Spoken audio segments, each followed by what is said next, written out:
시대의 양심 마성의 중독성 대체 불가 정봉주의 정치쇼 정봉주입니다. 자, 오늘은 11월의 마지막 불금이죠. 모두에게 특별한 금요일이지만 특히나 어제 일주일 늦게 수능을 마친 수험생들 그리고 수험생 가족들 모두 1년 만에 즐거운 불금 되시길 바라겠습니다. 카니발의 그땐 그랬지 듣고 일부 돌아오겠습니다. 채널 고정하여 주소서.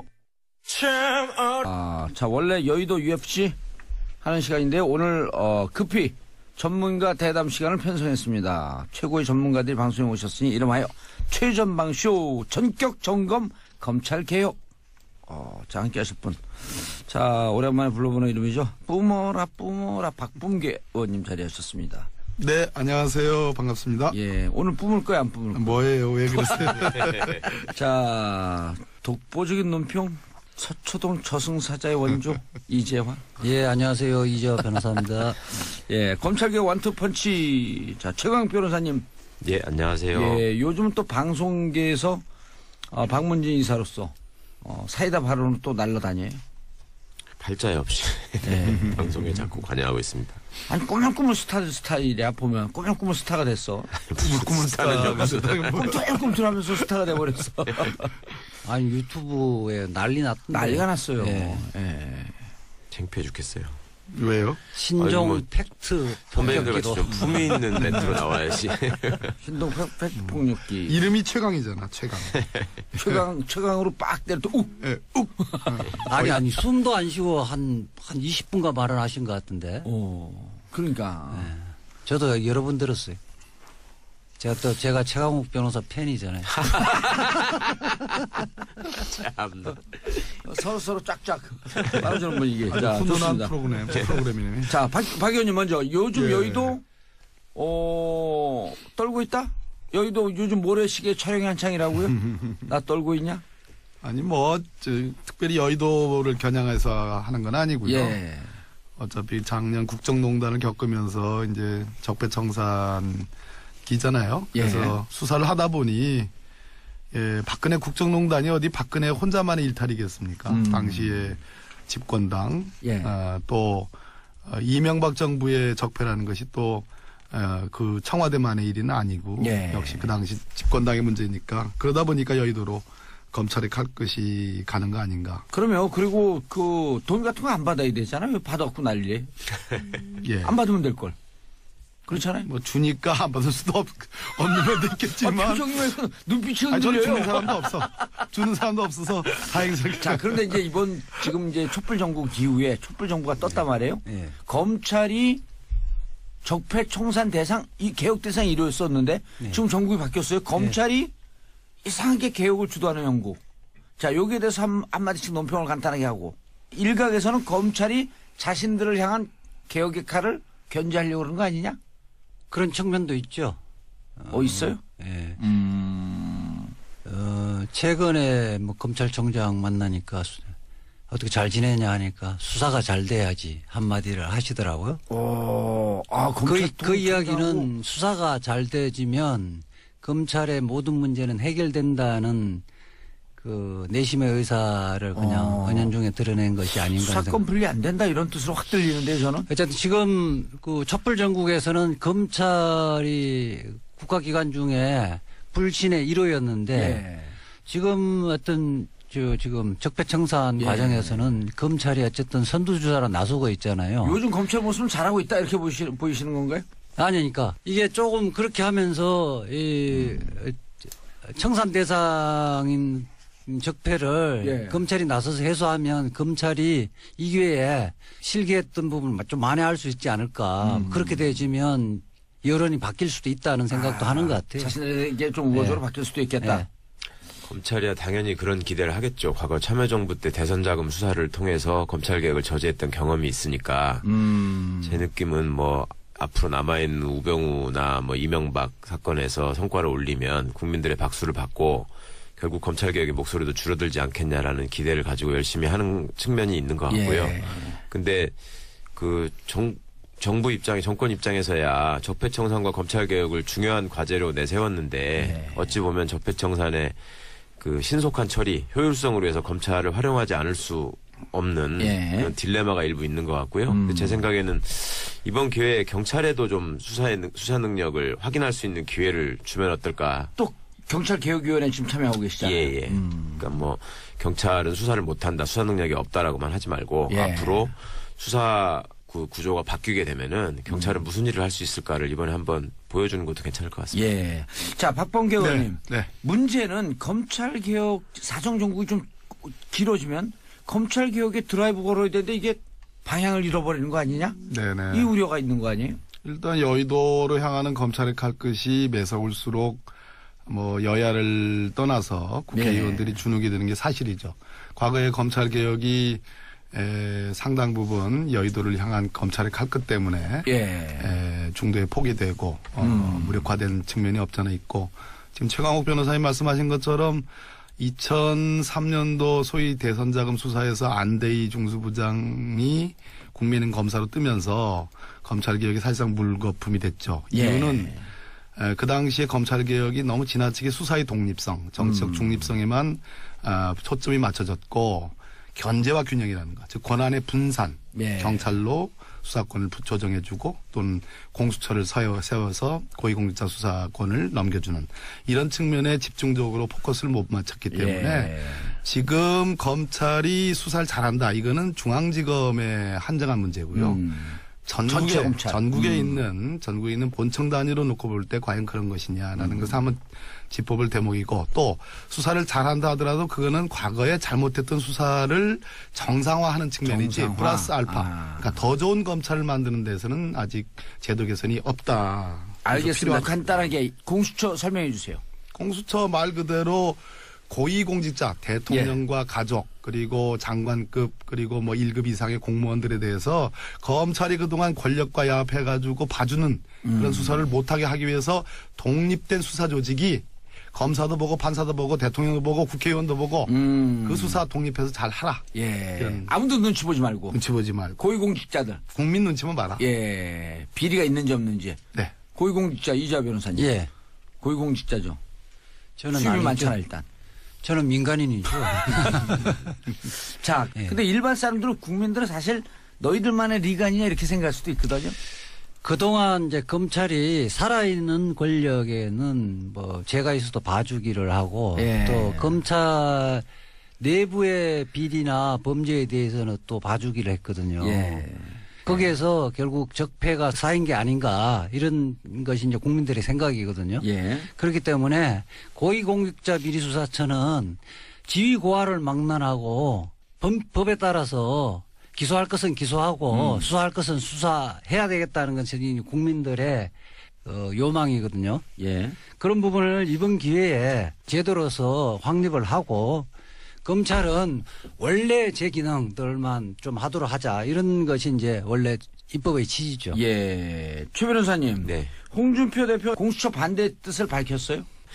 불안한가 봐요. 그 여러 가지로 불안한 것 같고, 그 적폐들은 자꾸 청산하려고 하는 조직들이 늘어나면 늘어날수록 불안할 수밖에 없을 거고. 근데 공수처라는 거는 원래 검찰이 잘못을 해도 그걸 처벌하는 조직이 검찰밖에 없다라고 하는 심각한 문제를 해결하기 위해서 필수적인 조직이니까 홍준표 대표의 말씀은 그냥 정치적인 이해관계 득실을 고려했을 뿐이지 그리고 검찰의 입장을 어떻게 보면 옹호하시는 데 그치고 있을 뿐이지 이게 뭐 논리적 정합성은 없는 것 같습니다. 박 의원님, 법원검찰개혁위원회에서 공수처안이 나왔고 법무부안이 나왔는데 두 개가 충돌했어요. 그리고 법무부안은 마사지가 너무 심하게 됐다. 안 하자는 거 아니냐? 법무부 건과는 제가 낸 법안부와도 더 강해요. 그래요? 그래서 마사지, 그러니까 그럼 박 의원님이 낸 게 가장 마사지가 잘 된 거예요? 아니, 그 당시로는 가장 훌륭한 법안이었죠. 그 정확하게 용어를 이야기하면 법무검찰개혁위원회에서 법무검찰개혁위원회 일단 그 가장 강력한 안이 나왔고 권고를 했는데 그거를 박상기 법무부 장관이 대폭 축소를 한 거죠. 그렇게 해서 이제 국회에 넘긴 상태고요. 그럼 지금 뭘 갖고 하나요? 우리가 작년 그 촛불 전국을 경험하기 전과 후는 다른 거예요. 그렇죠. 전에 낸 거죠? 전에 낸 거기 때문에 그 당시로서는 이 베스트 그런데 촛불 전국을 경험하고 나서 우리 국민들이 다 판검사가 다 된 거예요. 변호사가 다 된 거예요. 아니 근데 지금 재선이에요, 초선이에요? 재선이요. 재선이요? 촛불 전국을 예상을 못했단 말이에요? 형님 왜 그러세요? 그런데 그래가지고 지금 이재화 변호사의 말씀처럼 법무검찰개혁위원회에서는 아주 대단히 센 그러한 개혁안을 냈고 법무부 안을 조금 그거를 좀 아까 우리 정봉주 선배님 말씀처럼 마사지를 한 안인데 그 안도 제가 낸 법안보다는 훨씬 더 범위와 큽니다. 그럼 지금 국회에서 처리하려고 그러면 어느 안이에요? 이걸 오늘 법무부 권고안 개혁이안이 아니고 법무부 권고안을 기준으로 놓고 제가 낸 법안, 노회찬 의원님이 낸 법안, 양승조 의원님 낸 법안을 보조식재로 해가지고 한번 버무려 보려고 그래요. 그렇게 하고 조정을 하면서 가장 포인트를 맞출 부분은 어디예요? 이거는 물러설 수 없다. 지금 이제 아까 최강욱 변호사님 말씀하신 것처럼 홍준표 대표가 왔다 갔다 해요. 그렇죠. 집사람한테 뭐 남겨가지고 그때 일부 넘겨줬다 하다가 무슨 말인지 못 알아듣겠어요. 근데 그분 얘기가. 그러죠. 왔다 갔다 하잖아요. 그 심기가 그대로 공수처에도 그대로 반영이 되는데 공수처 대안으로 한번 인정할 것 같듯 하다가 또 아닌 걸로 이렇게 돌아오고 자유한국당의 법사위원장인 권성동 의원이나 주광덕 의원이나 뭐 여상규 의원이 이런 분들은 공수처장 추천권을 야당에게 주면 검토해 볼 만하다. 이런 정도 나갔는데 홍준표 대표가 콱 눌렀어요 지금. 그렇게 하지 마라. 정우택 원내대표가 콱 눌렀어. 그렇게 하지 마라. 이 얘기는 지금 자유한국당의 정치적 지형들이 굉장히 불안정하다. 공수처를 바라보는 것도 그렇다. 그럴 때 저희들이 가장 큰 쟁점은 역시 공수처장 자격 추천의 문제다. 추천의 문제.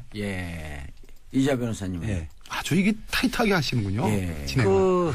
자유한국당이나 홍준표 대표 같은 경우는 파출소를 만드는 거는 반대한다. 그럼 파출소가 우리를 감시하고 우리의 범죄가 있는지 없는지를 조사를 할 거 아니냐. 그런데 우리가 임명하는 자유한국당 파출소장을 우리가 임명하면 검토해 볼 수 있다는 거거든요. 그거는 조폭의 심리죠. 범죄자들의 심리잖아요. 범죄자들의 심리. 우리 수사하지 마라. 우리를 봐줄 사람을 우리가 임명을 하면, 파출소장을 임명하면 받을 수도 있을 것 같다. 그런데 다른 사람이 경찰청장이 그 파출소장을 임명하면 우리는 못 받겠다. 이런 심리라는 거예요. 거기에는 국민이 없는 거죠. 참 쎄. 이재화 변호사님. 와, 세요. 조폭의 심리. 아니 근데 그 공수처장 임명 이외에 다른 건 쟁점이 없나요? 아니 수사 대상 범위도 어디까지 할 거냐. 있고요. 그것도 유연하게 협상하려고 그러고요. 또 하나는 역시 뭐니 해도 예산, 공수처 예산. 또 하나는 그 공수처에 있는 검사들, 특별 검사들을 어떻게 몇 명을 할 거고 숫자도 중요하고요. 임기 문제. 최 변호사님.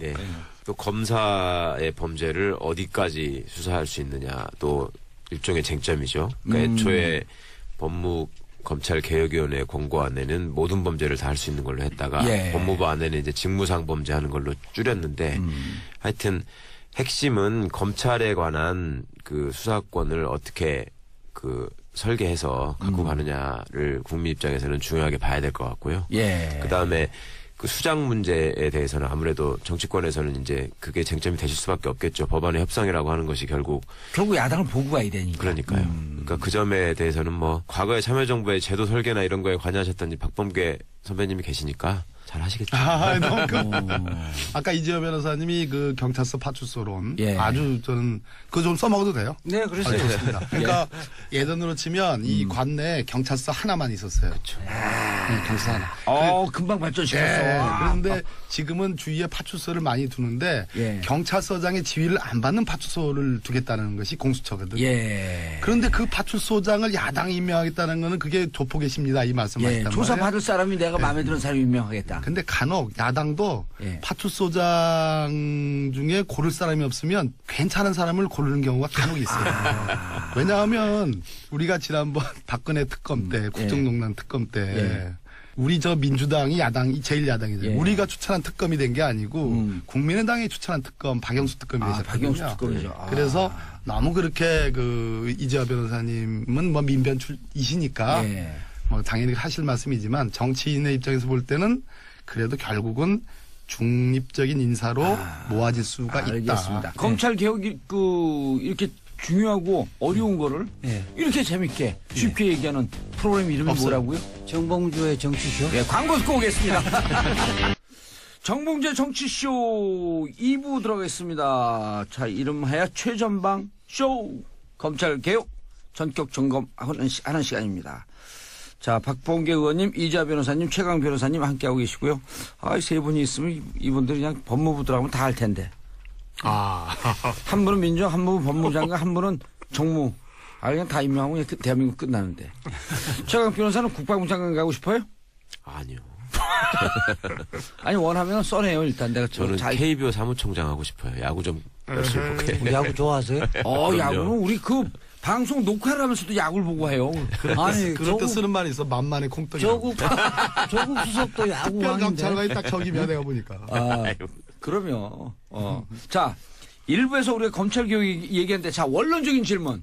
검찰이 뭐가 그렇게 문제예요? 왜 그렇게 검찰 개혁을 못해서 난리지?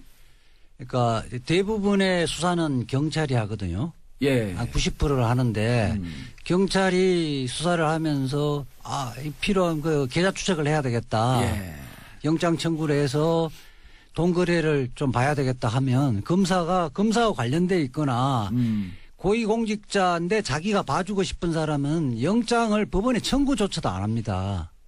그리고 이미 객관적으로 와서 기소를 할 수 있는 수준으로 경찰이 수사를 해놨는데 기소를 안 해버리는 거예요. 검찰이 기소권, 영장 청구권, 수사권, 수사 종결권 이런 것들 다 한 손에 움켜쥐고 있기 때문에 그러니까 이걸 또 견제하는 기구가 없어요. 최 변호사님, 예. 실제로 검찰이 정치검찰, 부패검찰 이렇게 얘기하는데 그렇게 많아요? 비율로 따지면야 그런 일을 하는 사람이 그렇게 많다고 볼 수는 없죠. 당연히 소수인데 예. 문제는 그 소수가 좋은 자리를 차지하고 또 나름 그 검찰의 위상을 보여주는 식으로 국민들에게 보여지기 때문에 다른 검사들이 은연중에 그거를 선망하고 자기도 그거에 따라간단 말이죠. 그러니까 많은 영화에서 이제 검사라는 캐릭터가 굉장히 부정적으로 묘사되는 이유가 그간의 권력형 비리나 권력형 범죄에 있어서 시쳇말로 진짜 권력의 개로서만 활동을 하지 시민을 위한 감시견으로서 활동한 적이 없다. 예. 이제 그런 점 때문에 검찰개혁이 당연히 구시대 청산의 제1과제가 되지 않았겠습니까? 권력의 개가 비하는 말이 아니고 검찰 내부에서 그런 용어를 써요. 가장 저는 검찰이 망가진 것은 역시 박근혜 국정농단 4년 동안이다. 이명박 때는요? 이명박 때 당연히 문제가 있었죠. 그래서 검찰 내부의 검사들의 비리는 언제나 있어 왔고 두 번째 그거를 더 넘어서서 이명박 때의 그 국정원의 국정농단을 박근혜 때 검찰이 우병우 사단이 결국 봐준 거란 말이에요. 그렇죠. 봐준 거에서 넘어서서 이걸 말아먹는다고 하는데 말아먹는 걸 넘어서서 이제는 증거를 조작하기 이르렀다. 검사들이 파견 나가가지고. 이거는 법치주의가 끝이에요. 이건 안 돼요. 이런 검찰은 안 돼요. 근데 책상 두드리지 마세요. 소리 들려 자꾸. 제가 흥분하면 흥분하면 뿜고 그다음에 책상 두들기고 참으려고 하는데. 자, 그런데 이제 화요일 날 회의를 하셨다 그랬단 말이에요. 그 쟁점 순서를 하나, 둘, 셋 정리를 해야 될 거 아니에요. 이건 절대 물러날 수 없다. 그리고 요거 갖고는 어쨌든 야당인데 바른정당은 어때요, 입장이? 바른정당은 내용적으로는 검찰 공수처 필요하다. 라고 얘기하는데. 근데 절차적으로 오신환 의원님만 우리한테 절차적으로 참여하면 지금 세월호 특조위법이 있거든요. 국회 본회의 바로 상정이 돼요. 마찬가지로 오신환 의원님만 우리한테 참여를 하면은 소위 패스트 트랙이라고 해가지고 6개월 뒤면은 이것을 쇼부가 안 좋은 신속 말이지. 처리한건. 신속 처리 6개월 뒤에 6개월 뒤면 승부를 낼 수가 있어요. 그래서 설사 자유한국당이 반대를 하더라도 바른정당만 참여하면 되는데 그런 절차적 참여에 대해서는 아직 미적미적돼요. 오신환 의원 주장은 기소권은 빼자는 거잖아요. 오신환 의원은 이제 수사기소 분리론자인데 그래도 야당 추천권이라든지 조금 더 손만 봐보면 법안 내용에는 동의한다. 네. 그러나 절차적으로 신속 처리한 건에는 아직은 주저하고 있다. 예, 알겠습니다. 이재화 변호사님, 예. 요종 지금 이제 국회에서 진행되는 사항도 다 예. 파악하고 계실 거고, 예, 예. 또 면면도 입장이 있을 거고, 예, 예. 그래서 요 정도 선에서는 또 개인적으로 예. 법무부 검찰에 예. 빨대도 많고 예. 정보도 다 취합하고 있고, 예, 예. 어느 정도 선에서 이게 타협이 돼야 될 것 같다. 저는 사실은 예. 법무부 안이 사실은 그게 여야가 타협할 수 있는 마지노선 안을 이제 국회에 제안을 미리 해버린 셈이라고 패를 미리 생각. 까봤다. 그렇죠. 그러니까 원래가 이제 그 법무검찰개혁위원회가 검사도 50명 하고 수사 범위도 중앙 공무원 같은 경우는 상급 2급 이상이었거든요. 근데 뭐 대상도 지금 장차관은 정무직으로 한정시켜 놨잖아요. 예. 그리고 이제 그 우선 수사권 문제도 예. 사실은 뭐 통보 제도도 검찰에서 수사를 하다가 공수처 수사 대상인 범죄가 발견되지면 통보하도록 돼 있는데 예. 통보 제도도 없앴거든요. 그렇죠. 이런 부분들이 이제 여야가 뭐 요구하면서 최종 합의할 수 있는 최저선에까지 후퇴를 해버렸던 거거든요. 그러니까 특히 이제 뭐 공수처장 같은 경우도 굉장히 합리적으로 봐요. 아니, 대상 국실장 다 빼고 또 문제 아니에요. 예, 그리고 공수처장도 원래 추천위원회에서 2명 추천하면 대통령이 그 중에 1명을 뽑는 것이 아니라 2명 추천한 것을 사람 중에 국회의장이 교수단체하고 협의해서 1명만 대통령이 추천하거든요. 사실상 대통령이 형식적 결정만 찍는 거고 형식적인 국회에서 임명한 임명권만 거죠. 갖고 있거든요. 예. 그러니까 국회가 합리적인 사람을 대통령이 입맛대로 임명하는 것이 아니라 국회가 사실상 의사결정권을 갖고 있는 거거든요. 이 부분은 뭐 여야 관계없이 안 받을 이유가 없다고 생각해요. 예. 자, 최 변호사님. 예. 법무부 안이 예. 그때 이제 문제 제기할 때 이런 분들이 있었어요. 예. 이거 법무검찰개혁위원회 아니 이게 이렇게 좀 톤 다운된 게 야당이라고 하는 파트너가 있기 때문에 그렇다라고 주장하는 사람들도 있었고 또 한쪽에서는 무슨 얘기냐 국실장 핵심 3명 중에 검찰 출신 다 배제하고 해야 된다고 했더니 법무부의 탈검찰화가 되지 않아서 이렇게 톤 다운된 안이 나왔다? 이 지적도 있었잖아요. 두 가지가 다 맞는 얘기 같아요. 그러니까 외부적으로 얘기할 때야 당연히 예. 법무검찰개혁위원회 권고안이 상당히 많은 부분 이상을 담고 있지만 현실화되기가 어렵지 않느냐. 야당이 있기 때문에. 라는 고려는 분명히 하셔야 됐겠지만 법무부에서 그 안이 성안될 때는 실제로 파견 검사들이 많은 역할을 했던 것 같고요. 개혁위원들은 일체 그 논의에 참여하지도 않았고 알지도 못한 상황에서 발표된 걸로 봐서는 예. 분명히 검찰이 자신의 이익을 지키기 위한 어떤 식의 행동을 한 거고요. 예. 네, 이 점은 국회에서도 뭐 잘 알고 계실 거기 때문에 앞으로 법안을 심사하시는 과정에서 적절히 특히 이제 검찰과 관련된 부분은 그 법안의 논의에서 쉽게 양보해서는 안 될 부분이라고 생각하거든요. 예. 검사가 몇 명이 가느냐, 어떻게 뽑느냐, 가서 몇 년을 있느냐, 그다음에 다시 검사로 돌아갈 수 있느냐, 뭐 이런 부분들은 절대 건드릴 수 없는 부분이라고 생각하기 때문에 예. 그런 점들이야 뭐 누구보다 잘 아시는 우리 박범계 의원님 계시니까 예. 걱정 안 하셔도 될 것 같습니다. 저는 제가 좀 말씀드릴게요. 우리 박근혜 정부 때 상설특검법 통과했잖아요. 예. 그때는 참여연대나 민변에서는 그것이 통과되면 차라리 안 하는 것보다 못하다는 지적을 많이 했거든요. 실제 그렇게 됐습니다. 상설특검법안을 통과를 시켜놓은 이후에 휴지 조각이었잖아요. 네. 그것은 한 번도 그 법을 적용한 적이 없거든요. 예. 그러면서 이 지금 상설특검법안을 야당하고 여야가 합의해서 통과시켜졌다 하면 생색만 냈다는 겁니다. 이게 자칫 잘못하면요. 지금 공수처법을 예. 해놓고도 설치 안 하는 것보다 못할 가능성이 있다는 겁니다. 그런데 우리가 공수처를 논함에 있어서 이제 두 분 변호사님은 아주 원칙적인 입장을 지금 말씀을 해주셨는데 그건 필요하다고 봅니다. 그러나 또 하나는 특별감찰관 아까 특검법 상설특검법 관련해서 기구특검을 못 만든 거에 대해서는 저도 반성을 좀 해요. 그런데 특별감찰관법도 이건 무용한 기구다 이렇게 비판했는데 결국은 특별감찰관법을 만들어 놓고 이석수 특별감찰관도 박근혜 대통령이 선호해서 찍어서 임명한 사람인데 결국은 우병우를 잡는데 지금 쓰여지고 있거든요. 예. 적어도 수사권과 기소권을 갖고 있는 공수처가 만들어진다면 저는 그거는 진일보하는 거다. 예, 그렇게 말씀드리고 싶어요. 대상은 꼭 이번에 수정해야 되지 않나요? 대상은 1급, 2급 공무원들, 고위직 공무원들 다 들어가야 되지 않나요? 대상은 여야 간에 큰 그 쟁점이 되지 않고요. 그래요? 예, 왜냐하면 법무부 안에서는 정무직 공무원을 갖고 장차관으로만 한정을 줬었거든요. 조금 넓혀야 되겠죠. 제가 그래서 아까 1급이라고 말씀을 드렸는데 1급. 예, 뭐 또 특수직 특수경력직 뭐 이건 또 다른 문제고. 왜냐하면 장차관들은 이게 판이론이거든요. 밑에 액상화된 큰 판이 움직이고 있고 위에 따로따로 놀고 있어요. 근데 공수처가 만들어지면 공수처에서 수사를 해가지고 기소하는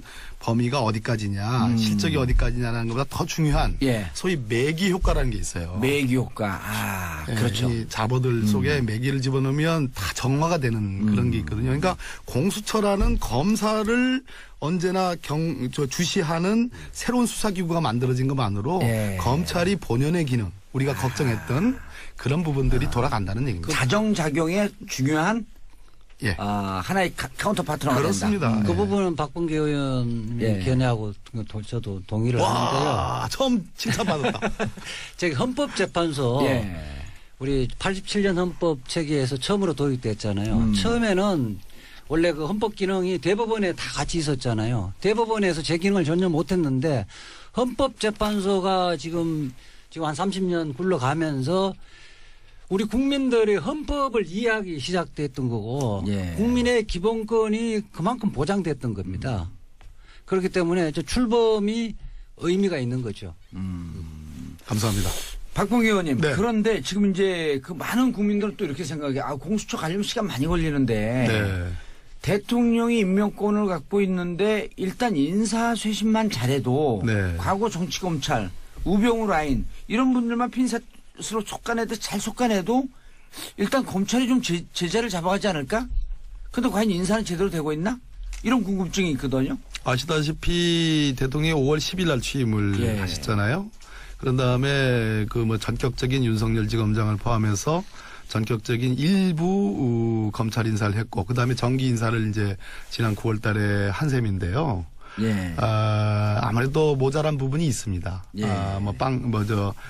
비판을 받을 정도는 아니지만 충분히 이 많은 어떤 인사사항의 여러 정보들이 확인되지 않은 상태에서 있었던 인사라는 그러한 비판이 있는 것이 사실이고 그런 측면을 수정을 해야 된다고 저도 개인적으로 생각을 합니다. 특히 최근에 문무일 검찰총장이 소집했던 검사장들 회의에서 지금의 서울중앙지검 적폐 수사를 마치 하명 수사로 포장하고 거기에 대해서 뭐 정치적 사건에 검찰이 앞장선다 이런 표현을 했던 검사장들의 인식에는 저는 동의하기 어렵다고 봅니다. 최강욱 변호사님, 돌발 주문. 우병우 관련돼서 그 요즘 영장 기각된다는 얘기 계속 나오는데 왜 그래요, 그거는? 그 판사도 우병우 라인이 있나? 그렇게까지 보기는 좀 어려울 것 같고 그 판사들의 인식 자체가 지금 시민들의 수준을 따라가지 못하고 있다는 게 저는 판사 출신 아니에요, 박봉계 의원님? 판사 출신 때도 시민의 의식을 못 쫓아왔어요?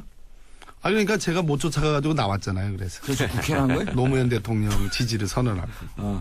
아니 근데 오민석 판사, 권순원 판사가 올 2월에 임명됐어요. 그때 알바끼다라고 하는 이런 우려가 있었거든요. 글쎄 그 정기 인사 때 영장 전담 판사로 간 거니까 그것까지 알박기라고 표현하는 건 좀 지나친 것 같고 단지 그 영장 발부의 요건 중에 범죄 중대성이라는 것이 추가가 됐거든요. 형사소송법에.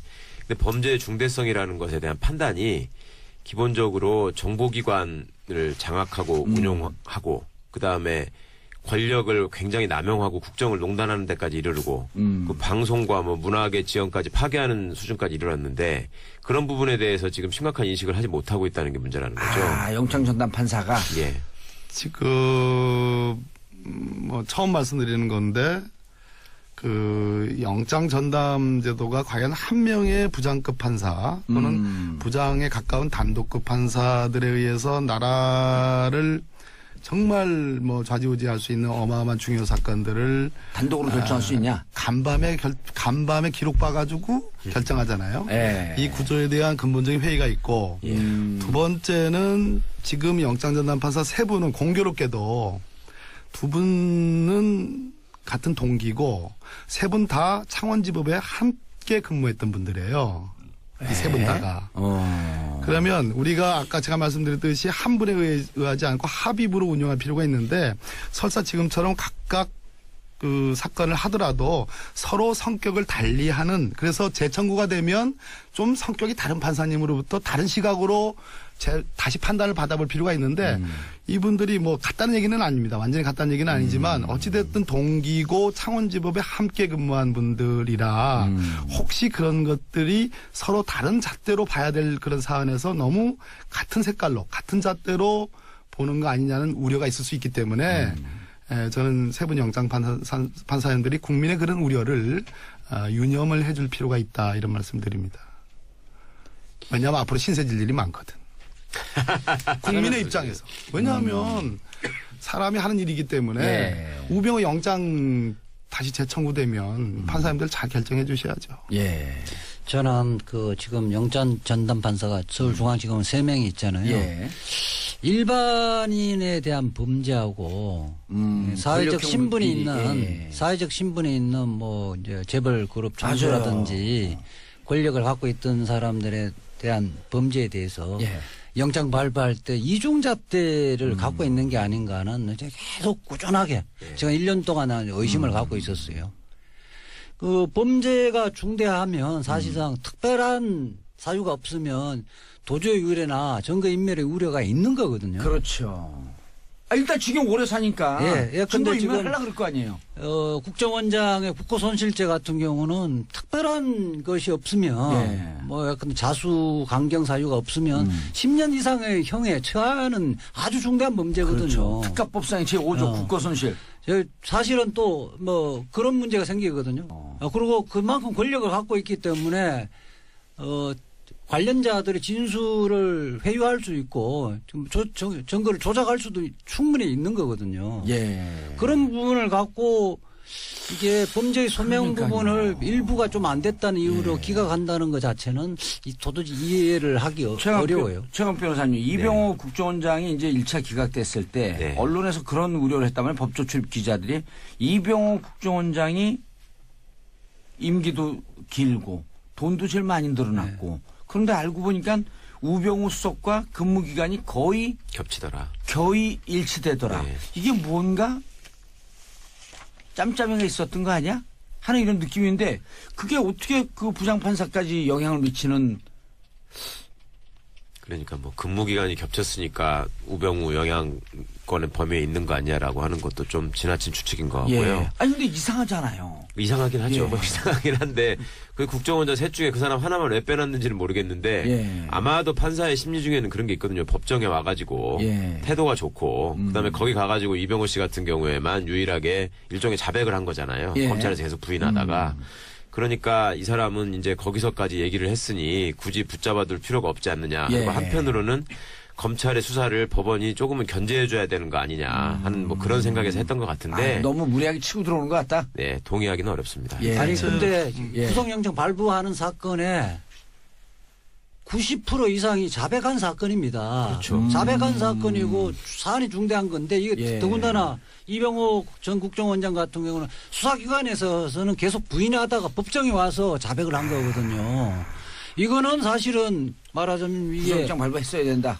더 발부했어요. 재청구할 거 아니에요. 그러니까 그럼에도 불구하고 최근에 예를 들어서 이제 국정원에 파견 나간 뭐 검사들에 대해서 다 영장이 발부됐죠. 그 증거 조작했던 국정원 직원들까지 포함해서. 그래서 대체로는 제가 보는 현재에서는 영장은 잘 나오고 있어요. 예. 다만 영장 판사님들이 아까 범죄의 중대성, 증거 인멸, 도망 우려 이런 형사소송법, 범죄 소명 예. 이런 형사소송법상의 영장 발부 사유 외의 다른 사유를 추가하지 않았으면 좋겠어요.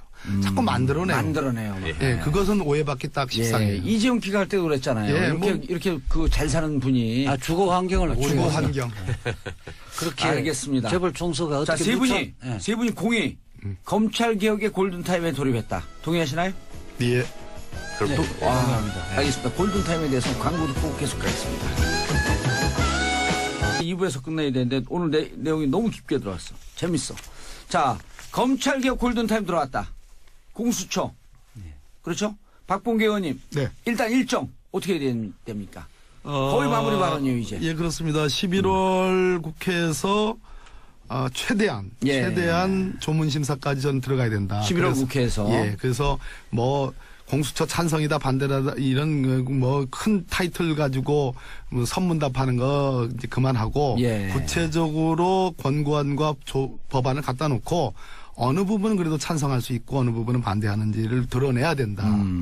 그 다음에 11월로 다 끝나는 게 아니고 12월에도 여야 대표들 간의 회동을 통해서 예. 저는 정치적 타결을 최종적으로 해야 된다. 이렇게 생각합니다. 그래서 법안 타결되면 통과는요? 12월에 전 또 출하해야 된다고 봅니다. 12월에 통과할 수 있도록 노력을 해야 된다. 예, 여야 대타협이 있어야 됩니다. 이 부분은. 알겠습니다. 이재화 변호사님. 예. 내년에 들어가면 예. 지방선거 국면이에요. 예. 또 개헌 국면으로 들어갈 수도 있어요. 예, 예. 그럼 지금 박봉계 의원이 말씀하셨듯이 이번 12월을 넘기지 않아야 된다? 그렇게. 근데 내용이 다 정리가 될까요? 그때까지? 지금 특히 야당에서 자유한국당에서 특히 권성동 법사위원장이 반대를 하면 예. 어떻게 본회의의 안건을 상정을 할 수가 없거든요. 그렇게 되지면 적어도 신속 처리 안건으로 처리를 해야 된다고 봐요. 신속 예. 처리 안건이란 것은 뭐 이제 제적 의원 과반수의 동의를 절차를 5분의 3. 그러니까 지정 요구를 과반수가 지정 요구를 해서 예. 국회의장이 지정 요구를 하면 그 5분의 3의 그 찬성이 있으면 지금 신속 처리 안건으로 상정되잖아요. 그렇게 되지면 6개월 내? 그러니까 180 이내에 안건 심사를 하고 법사위에서 90일 이내에 체계 작구 심사를 하고 그렇게 하면 60일 이내에 본회의에 자동 상정되거든요. 예. 그러니까 330일이 걸립니다. 예. 그렇게 해서라도 본회의에 자동적으로 회부시켜야 된다는 거죠. 예. 본회의 자동 회부시켜야 된다. 그건 야당이 반대할 때. 그리고. 최강욱 변호사님. 네. 검찰은 과거부터 검찰 개혁의 얘기가 나올 때마다 항상 두 가지 전략을 씁니다. 첫 번째로 대표적인 게 시간 끌기. 예. 그러니까 시간이 가다 보면 국민들이 검찰 개혁의 필요성에 대해서 둔감해질 수 있고 맞아요. 잊어버릴 수도 있고.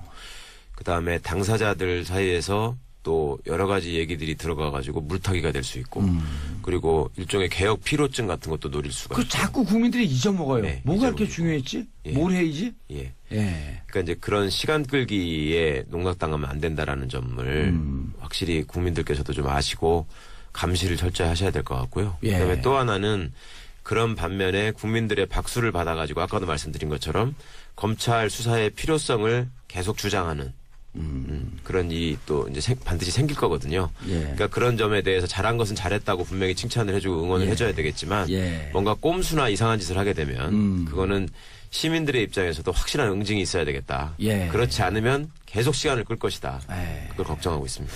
박봉계 의원님, 예. 검찰이 개혁되면 결국 국민의 예.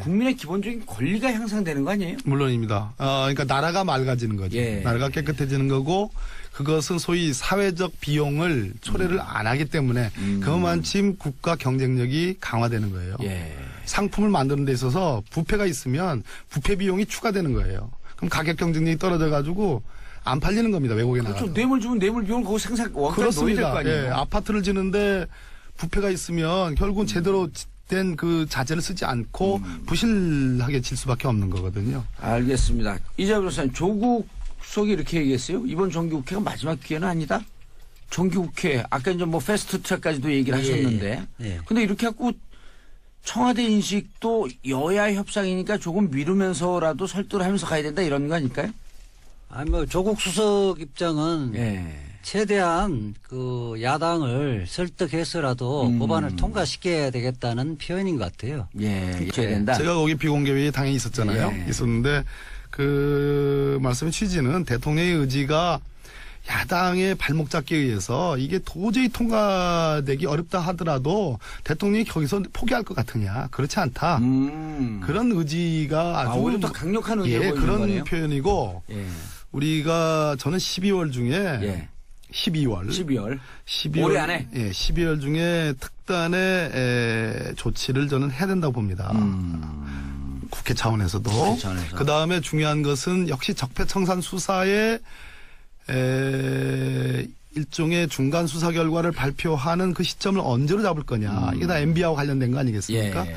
적폐청산 수사가 검찰 개혁의 전부가 아니라는 말씀을 오늘 뭐 우리 1시간 동안 얘기를 드렸고 결국은 제도 개선인데 이 적폐청산 수사의 종기화 공수처라는 제도 개선의 도입이 저는 같이 물려가는 시점이 온다. 그 측면에서 청와대 대통령 또 국회 예. 여야 지도부 이런 차원에서의 어떤 대시도가 저는 있을 수 있다 이렇게 오늘은 그 정도만 말씀드립니다. 알겠습니다. 돌발 제안 하나만 예. 할게요. 박범계 법사위원이 계시니까 국민들의 76%가 공수처 86%가 찬성하잖아요. 네.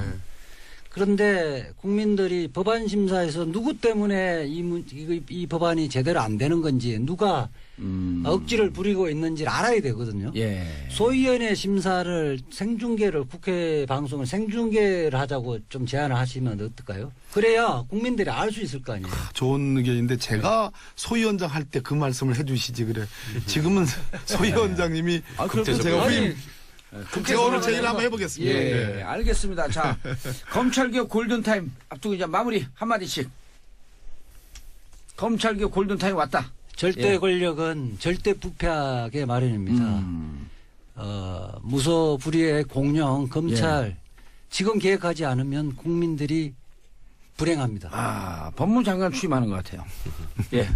적폐청산이라고 하는 거는 모든 권력기관을 시민의 눈치를 보고 시민에게 복종하는 기관으로 만드는데 그 핵심이 있습니다. 그 과정에서 과거에 가장 많은 문제를 일으켰던 검찰을 어떻게 제대로 된 모습으로 바꿔내느냐, 어떻게 괴물에서 탈피하게 할 것이냐가 굉장히 중요하니까 끝까지 관심을 잃지 않으셨으면 좋겠습니다. 예, 알겠습니다. 마지막 박범계 의원님. 예, 결국 이제 공수처라는 유종의 미를 거둘 수 있느냐 없느냐의 문제인데 그건 국민 여러분들에게 달려 있습니다. 예. 내년 지방선거가 치러지고 만약에 이것이 12월 또는 내년 1월에 이 법안이 통과되지 않으면 왜 통과되지 않는가에 대한 그 국민 여러분들의 따끔한 질책. 예. 그것이 저는 지방선거의 결정으로 저는 다가온다고 생각을 하거든요. 예. 그런 측면에서 야당이 무조건 반대만 할 수는 없을 것이다. 알겠습니다. 그렇게 생각합니다. 자, 공수처 설치, 검찰 개혁, 골든타임에 대해서 말씀 나눠봤습니다.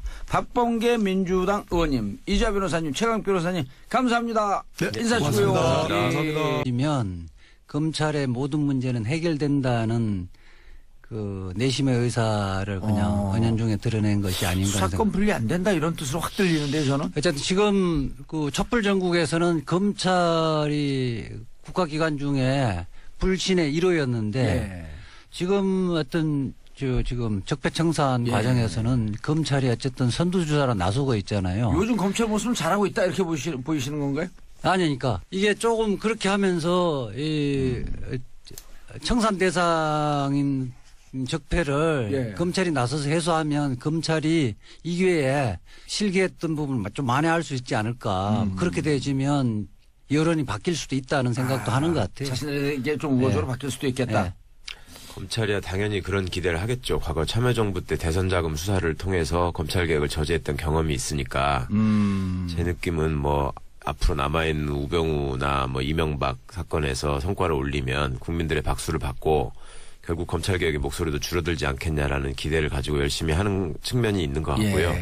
근데 정부 입장에 정권 입장에서야 적폐청산과 검찰개혁을 중요한 과제로 내세웠는데 어찌 보면 적폐청산의 그 신속한 처리, 효율성으를 위해서 검찰을 활용하지 않을 수 없는 그런 딜레마가 일부 있는 것 같고요. 근데 제 생각에는 이번 기회에 경찰에도 좀 수사 능력을 확인할 수 있는 기회를 주면 어떨까. 또 경찰개혁위원회 지금 참여하고 계시잖아요. 예. 그러니까 뭐 경찰은 수사를 못한다, 수사 능력이 없다라고만 하지 말고 앞으로 수사 구조가 바뀌게 되면은 경찰은 무슨 일을 할 수 있을까를 이번에 한번 보여주는 것도 괜찮을 것 같습니다. 예. 자, 박범계 의원님. 네. 문제는 잘 하라. 예. 아무도 눈치 보지 말고. 눈치 보지 말고. 고위공직자들. 국민 눈치만 봐라. 예. 비리가 있는지 없는지. 네. 고위공직자 이자 변호사님. 예. 고위공직자죠. 저는 수입이 아니죠. 많잖아, 일단. 저는 민간인이죠. 자, 근데 일반 사람들은 국민들은 사실 너희들만의 리간이냐 이렇게 생각할 수도 있거든요. 그동안 이제 검찰이 살아있는 권력에는 뭐 제가 있어도 봐주기를 하고 또 검찰 내부의 비리나 범죄에 대해서는 또 봐주기를 했거든요.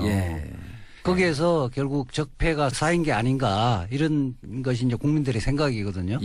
그렇기 때문에 고위공직자 비리수사처는 지휘 고하를 망라하고 법에 따라서 기소할 것은 기소하고 수사할 것은 수사해야 되겠다는 것이 국민들의 요망이거든요. 그런 부분을 이번 기회에 제도로서 확립을 하고 검찰은 원래 제 기능들만 좀 하도록 하자 이런 것이 이제 원래 입법의 취지죠. 최 변호사님. 네. 홍준표 대표 공수처 반대 뜻을 밝혔어요? 불안한가 봐요. 그 여러 가지로 불안한 것 같고 그 적폐들은 자꾸 청산하려고 하는 조직들이 늘어나면 늘어날수록 불안할 수밖에 없을 거고. 근데 공수처라는 거는 원래 검찰이 잘못을 해도 그걸 처벌하는 조직이 검찰밖에 없다라고 하는 심각한 문제를 해결하기 위해서 필수적인 조직이니까 홍준표 대표의 말씀은 그냥 정치적인 이해관계 득실을 고려했을 뿐이지 그리고 검찰의 입장을 어떻게 보면 옹호하시는 데 그치고 있을 뿐이지 이게 뭐 논리적 정합성은 없는 것 같습니다. 박 의원님, 법원 검찰개혁 사정정국이 좀 길어지면 검찰개혁의 드라이브 걸어야 되는데 이게 방향을 잃어버리는 거 아니냐? 네네. 이 우려가 있는 거 아니에요? 일단 여의도로 향하는 검찰의 칼끝이 매서울수록 뭐 여야를 떠나서 국회의원들이 주눅이 드는 게 사실이죠. 과거에 검찰개혁이 상당 부분 여의도를 향한 검찰의 칼끝 때문에 중도에 포기되고 무력화된 측면이 없잖아 있고 지금 최강욱 변호사님 말씀하신 것처럼 2003년도 소위 대선자금 수사에서 안대희 중수부장이 국민은 검사로 뜨면서 검찰개혁이 사실상 물거품이 됐죠. 이유는 그 당시에 검찰개혁이 너무 지나치게 수사의 독립성, 정치적 중립성에만 초점이 맞춰졌고 견제와 균형이라는 것, 즉 권한의 분산, 경찰로 수사권을 조정해주고 또는 공수처를 세워서 고위공직자 수사권을 넘겨주는 이런 측면에 집중적으로 포커스를 못 맞췄기 때문에 지금 검찰이 수사를 잘한다. 이거는 중앙지검의 한정한 문제고요. 전국에 있는 본청 단위로 놓고 볼 때 과연 그런 것이냐라는 것을 한번 짚어볼 대목이고 또 수사를 잘한다 하더라도 그거는 과거에 잘못했던 수사를 정상화하는 측면이지 플러스 알파. 그러니까 더 좋은 검찰을 만드는 데서는 아직 제도 개선이 없다. 알겠습니다. 간단하게 공수처 설명해 주세요. 공수처 말 그대로 고위공직자, 대통령과 가족, 그리고 장관급, 그리고 뭐 1급 이상의 공무원들에 대해서 검찰이 그동안 권력과 야합해가지고 봐주는 그런 수사를 못하게 하기 위해서 독립된 수사 조직이 검사도 보고 판사도 보고 대통령도 보고 국회의원도 보고 그 수사 독립해서 저도 여러 번 들었어요. 제가 최강욱 변호사 팬이잖아요. 참나. 서로 짝짝 따라주는 분위기. 자, 훈훈한 좋습니다. 프로그램이네. 자, 박 의원님 먼저 요즘 여의도 떨고 있다? 여의도 요즘 모래시계 촬영이 한창이라고요? 나 떨고 있냐? 아니 특별히 여의도를 겨냥해서 하는 건 아니고요. 어차피 작년 국정농단을 겪으면서 이제 적폐청산 기잖아요. 그래서 수사를 하다 보니 박근혜 국정농단이 어디 박근혜 혼자만의 일탈이겠습니까? 당시에 집권당 또 이명박 정부의 적폐라는 것이 또 그 청와대만의 일은 아니고 예. 역시 그 당시 집권당의 문제니까 그러다 보니까 여의도로 검찰의 칼끝이 가는 거 아닌가. 그러면 그리고 그 돈 같은 거 안 받아야 되잖아요. 받았고 난리에. 예. 안 받으면 될 걸. 그렇잖아요. 뭐 주니까 안 받을 수도 없는 면도 있겠지만. 표정이 왜 눈빛이 아니, 저는 흔들려요. 주는 사람도 없어. 주는 사람도 없어서 다행스럽게. 자, 그런데 이제 이번 지금 이제 촛불 정국 이후에 촛불 정부가 떴단 말이에요. 예. 검찰이 적폐 청산 대상, 이 개혁 대상 1호였었는데 지금 정국이 바뀌었어요. 검찰이 이상하게 개혁을 주도하는 형국. 자, 여기에 대해서 한마디씩 논평을 간단하게 하고 일각에서는 검찰이 자신들을 향한 개혁의 칼을 견제하려고 그러는 거 아니냐? 그런 측면도 있죠.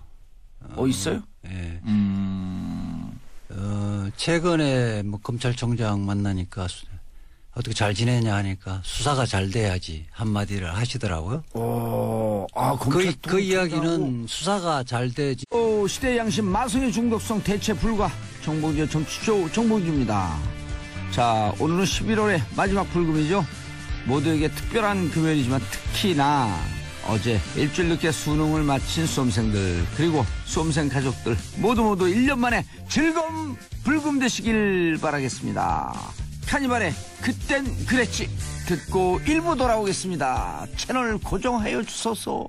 자, 원래 여의도 UFC 하는 시간인데요. 오늘 급히 전문가 대담 시간을 편성했습니다. 최고의 전문가들이 방송에 오셨으니 이름하여 최전방쇼 전격 점검 검찰 개혁.